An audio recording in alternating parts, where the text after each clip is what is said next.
السلام عليكم ورحمة الله وبركاته. ازيكم يا حبايبي؟ عاملين ايه؟ يا رب دايما تكونوا بخير. اللهم صل وسلم وبارك على سيدنا محمد وعلى آله وصحبه وسلم. ان شاء الله فيديو جديد وروتين جديد ويوم سعيد عليكم يا احلى اخوات في الدنيا. قبل ما نبتدي الفيديو كده، كل سنة وانتم طيبين بمناسبة شهر رمضان الكريم، يعودها عليكم بالخير واليمن والبركات ان شاء الله. هنا هبتدي بقى معانا الروتين النهاردة من الصبح. بصوا، انا بغسل مرتين في الاسبوع. المرة دي غسلت، يعني قعدت اسبوع ما اغسلش. قلت بقى ايه، مش مشكلة، نبتدي كده من الصبح. ايما والله من الصبح قلت اغسل واعمل الفطار بتاعي، لان انتوا عارفين ان انا بنزل المحل العصر، يعني انا بنزل اصلا قبل المغرب بفترة.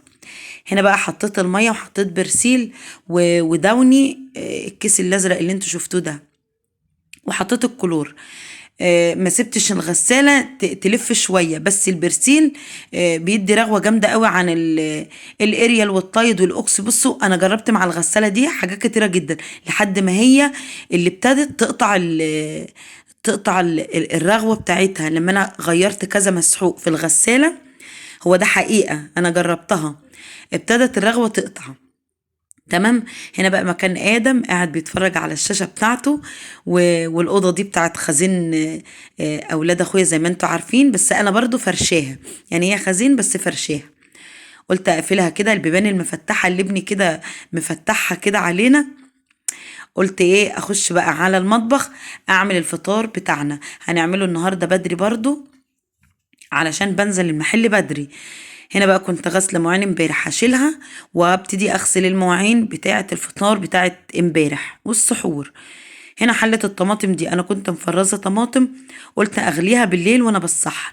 بهدلت لي البوتاجاز. جه تاني يوم احمد شغل عليها على نفس العين.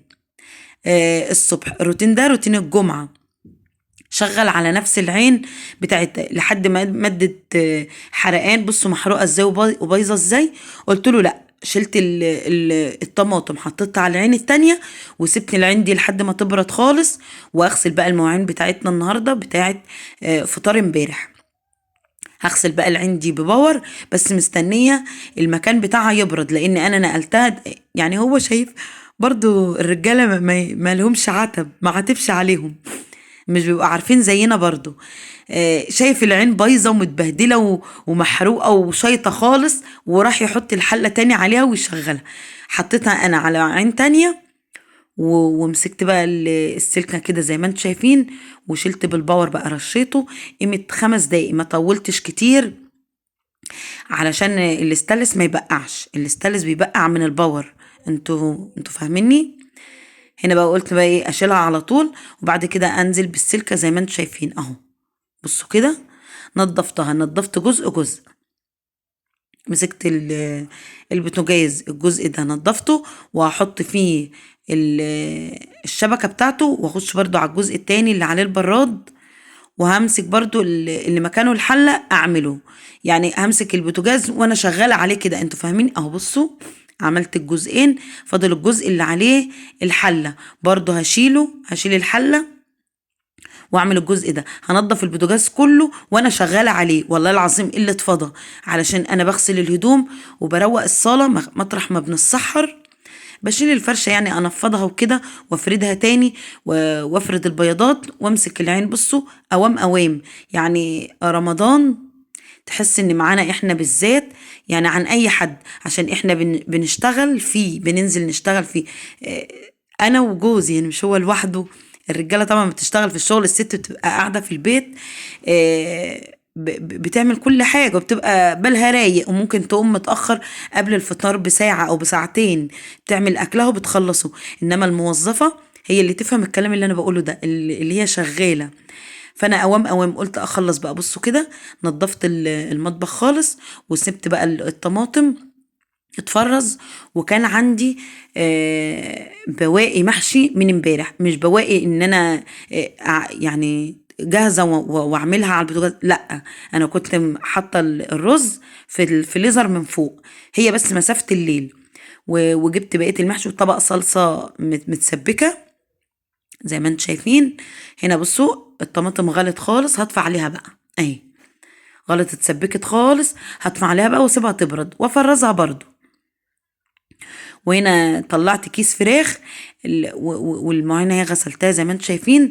طلعت كيس فراخ، الفراخ دي انا كنت مفرزة والله، برضو من ضمن الفيديوهات اللي انا كنت بصورها، بعملها على في الشقة وما بصورهاش، يعني ما بصورهاش في التليفون. بصوا بسبب قلة الفضا والله كان عندي حالة. فكنت جايبة فراخ بيضة، طبعا انا كنت جايبة 30 فرخة، قعدوا معايا 45 يوم، وصلت كيلو وربع كيلو 200 جرام، كله كيلو وربع كيلو 200 جرام. ففضل الفراخ صفصفت على 16 فرخة. قلت والله العظيم لفرزهم لرمضان. انا كنت عامله جايبه 30 فرخه علشان شهر رمضان الكريم، قلت اجيبهم واعينهم ايه في الفريزر واطلع كل يوم فرخه وكده، واعمل معاها حاجات. الحمد لله قدر الله ما شاء فعل، صفصفوا على 16 فرخه. طبعا كيلو وربع كيلو 200 جرام حلو، لان انا كنت بلخبط في العلف وتعبت في تربيتهم شويه، وفي منهم برد وفي منهم مات كده يعني. فالفرخه دي بطلع يعني هي دوبك على قد الطاقه مع المحشي. طبعا انا كنت مفرزه الكرنب وورق العنب وجبت الفلفل بقى، قطعته. بصوا الورقه، اللهم صل وسلم وبارك على سيدنا محمد، تفريز حلو قوي، مخليها حلوه يعني، وبتبقى طعمها زي الفل بصراحه.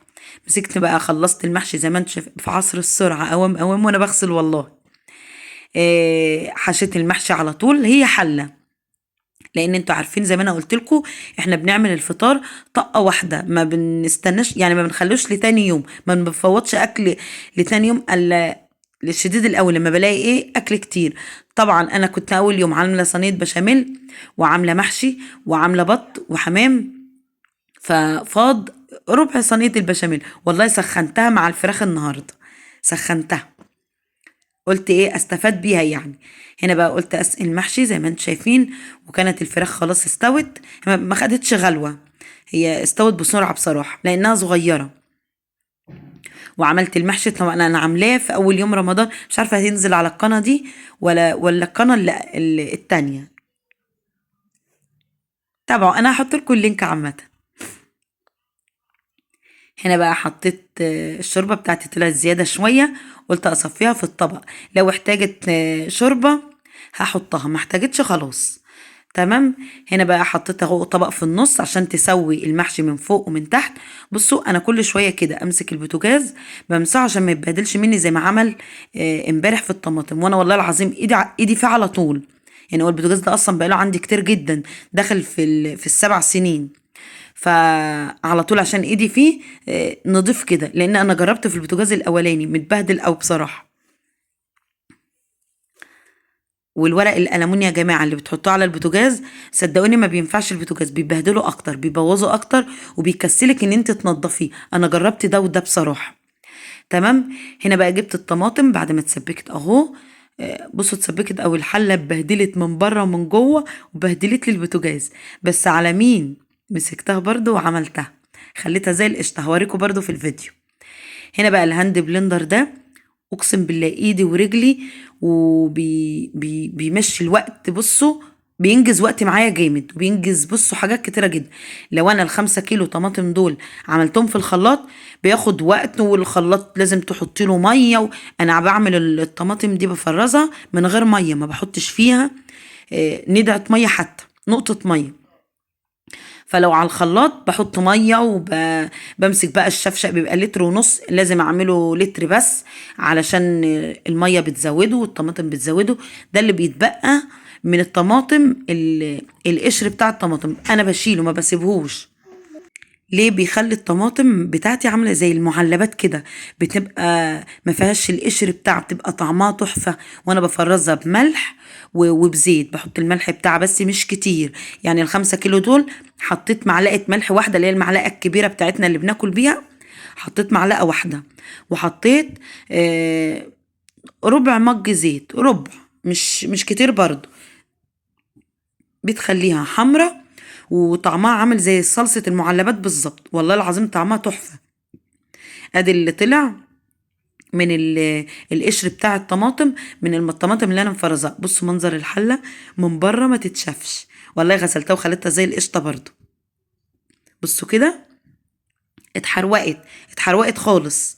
قلت بقى اغسل المواعين بالمره. انتوا عارفين ان انا بخلص حاجتي كلها وبنضف المطبخ وبخلص الشقه عامه قبل ما بنزل، علشان انا ببقى طالعه بالليل من المحل مهدود حيلي انا وعيالي بصراحه. انا وعيالي وجوزي بنبقى تعبانين وخلصانين تحت، فبنفطر وساعات والله بنتسحر تحت. بس بقالنا يومين دلوقتي، ده تاني يوم رمضان، احنا بنتسحر فوق في الشقه. آه، وبنجيب بقى العصاير. هو اول يوم او اول يومين بنشتري تمر وصوبيا وعرقسوس وبرتقان ومانجا. بصوا بنشتري عصاير. بعد كده بعمل بقى في البيت. انا كده كده مفرزه فراوله ومانجا وبرتقان وجوافه، مفرزهم هعملهم برضو. مسكت الحلقه، بصوا بقى خليتها زي القشطه ازاي بره وجوه والله. مسكت بقى الفراخ طلعتها، ومسكت صلصه من اللي انا مفرزاها حطيتها على وش الفراخ كده تعمل وش جميل، وهحطها برضو في الفرن الكهربائي. تمام. بصوا خليت الحله زي القشطه ازاي بره وجوه والله. السلكه الراعي الرسمي للمواعين. هنا بقى مسكت المواعين كلها غسلتها وسبت دي بحطها للطيور. انا عندي طيور فوق مربيهم، فبحط لهم الاكل بواقي الاكل. هنا غسلت البوتاجاز زي ما انتم شايفين، والمحشي هوطي عليه خالص. بصوا هوطي عليه وبشيل الطبق بقى عشان بيسوي من فوق. الطبق بيسوي لي من فوق ومن تحت.